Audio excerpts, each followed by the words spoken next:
With Aaron Glenn off the board, going to New York, spent a day there yesterday, accepted the job today. What do you think the next move is for the Saints, the head coach?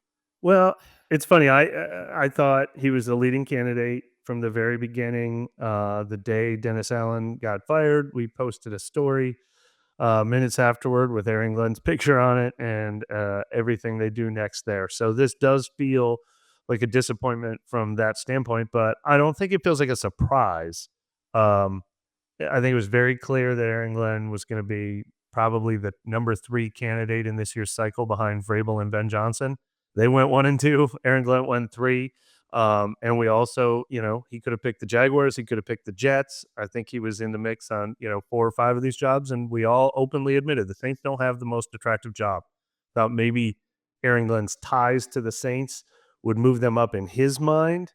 But he also had ties to the Jets, ties to the Cowboys, and ties to the Jaguars. Four of the teams he played for were interested in him for their head coaching job. So, all in all, I think it's disappointing. You don't want to be the team that gets rejected by the guy that you kind of groomed to become a head coach that finished second the last time around, that you were high on. But none of this should be a surprise. I mean, we all know where the Saints stand in this thing. They've got to get either a second tier candidate or somebody who really likes this opportunity in particular.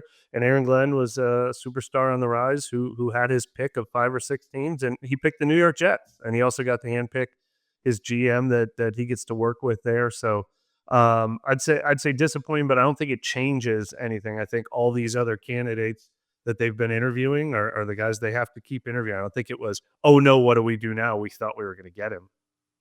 Yeah, I think that's the thing that kind of really turned the tides to where when Ben Johnson took the job in Chicago and chose to work with Ryan Poles instead of going to the Raiders with Lance Newmark, like I think that just kind of that opened it up. Like he could have that total alignment he wanted with the Jets, and that was not simply going to exist with the Saints. The Saints have a general manager and a front office in place, and he had the opportunity to go somewhere to work with a guy that he worked with in Detroit, a guy that he's probably sat around and dreamed up roster ideas with, and been talking about their future with forever, and that happened and the door got shut. And look, I mean, it's not a good look for your team. Like Yeah. as we're sitting here looking at Jacksonville right now, and you see Liam Cohen, kind of tells them no, and obviously it's a completely different thing. But when you look at some of these other teams and they aren't able to get the person that they're publicly courting, I think it's a tough look for you, and it's a reminder of kinda where it's at right now overall. But, I don't think the Jets are, an overwhelming favorite over the Saints. Like, yeah, they got some cap space and that, but they got their drawbacks too. You got Woody Johnson there, who obviously, I mean, there was that explosive story from The Athletic. I think the Saints just kinda went up against them with the candidate that was gonna probably have very strong ties and strong feelings towards that organization. And you can definitely talk yourself into it being a better spot than the Saints because you got more cap space, a younger roster. But there are, it comes with its own set of obvious drawbacks. Sure. But yeah, I mean, look, it's not a great spot to be in right now. I mean, they're gonna have to try to figure out, who they're gonna hire now, and I don't really know who it's gonna be. I think Mike McCarthy goes to the top of the list. Your second choice there is well. It felt like Chicago was the first choice on that one, but that's okay. It doesn't really matter how you get your guy if you end up getting the right guy. They're gonna get someone, but yeah, I mean, I'm not excited about anybody at this point, but I don't know that I was over. And look, Yeah. like there was a million shows where I said I like the leadership, but I would rather have an offensive guy. Like I don't know that I'm shattered over the idea of not getting Aaron Glenn. I think he was probably the best coach, and I think he was probably the guy you wanted over everybody else, just given the overall traits and then the lack of quality, I think, or lack of overwhelming resume from a lot of people. McCarthy, I separate from that a little bit because Yeah. he's a very known commodity. But like, at that point we were talking about Mike Kafka and Anthony Weaver and Joe Brady and Aaron Glenn out of that group. Like, I'm not sure that I'm blown away by any of them. McCarthy, I think, becomes like the adult in the room at Yeah. this point, and we'll see from there. But yeah, I mean, I don't know. I forgot what rant I was on right now, but like I'm You know, I'll continue your figure it thought out. because we had two different things that both us we didn't necessarily openly say it, but we discussed it. We've been discussing this for months now. Um, two things that could be a negative, Aaron Glenn. If the Saints somehow had their choice of every candidate, the two negatives were: is he too tied to the past? Do you want more of a clean break from the past? And he's a defensive guy, so he obviously would have to hire an offensive coordinator. Um, and so those are two reasons why you might not have picked him anyway.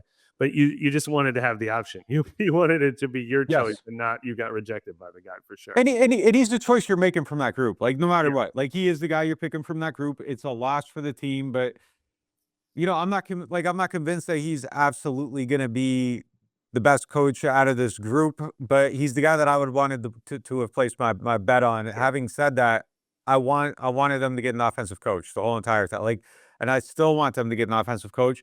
And if you give me a preference, I'm still swinging my bat at one of these younger guys. I think Mike McCarthy's a leader in the clubhouse. I think he's the safe pick. I think if you're the Saints, that's probably where you should lay your money. But if you want to take the risk and go for the home run, like I'm still like more intrigued by the possibility of Joe Brady or Kellen Moore, even though I don't think that that's what they end up doing. And that's kind of where I've been from the beginning. That's where I'm still at. And I think McCarthy would be a fine choice for this team. And I kind of feel like that's the one that's gonna play out. But Yeah. you know, I would have been excited about the possibility of Aaron Glenn, even though I think defensive coaches are tough, and I think Liam Cohen's a great example of that. Like you put somebody in an OC role and they're good at it, and you're getting poached right away. Well, they had Dave You're gonna, Canales last year. He yeah, got poached. They have Liam Cohen. He almost got poached. Yeah.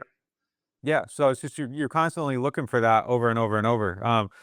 So I would prefer that. We'll see where it goes from here. But yeah, definitely a loss for the organization today. What's What's interesting is 5 of their remaining 7 candidates now are offensive minded. Yeah, the 3 young guys, Mike McCarthy and Cliff Kingsbury. I don't know if we count him or not. They requested permission, and he hasn't done any interviews yet. But 5 of the 7 potential candidates that have at least been reported, and the other 2 are Anthony Weaver and Darren Rizzi. So um, it feels like it's going to be offense unless it's Rizzi or Anthony Weaver. And from the public relations, can anyone end up feeling good about this? It's interesting. I don't know if Kellen Moore, Joe Brady, and Cliff Kingsbury are lesser candidates in the Saints' mind, or if we just feel that way because they can't schedule interviews with them yet. Like, like Kafka and Weaver were the first 2 scheduled to come in this week. Glenn was scheduled to come in this week. Rizzi's already in town. He's going to probably get a second interview. The other guys can't yet. So if next week we hear, all right, Joe Brady's coming in Tuesday, Kellen Moore's coming in Wednesday, Cliff Kingsbury's coming in Thursday, do we feel like they're real candidates, or do we feel like they're not real candidates for different reasons? Yeah, I mean that's a great point. I mean, I think we feel like AG's a top candidate because Yeah. it just feels like AG was the top candidate the whole way through it. But yeah, I mean, I would say it was probably more dot connecting for us than it was anybody's telling us, hey, AG's our top candidate. Like I think they were trying to schedule everybody at the same time.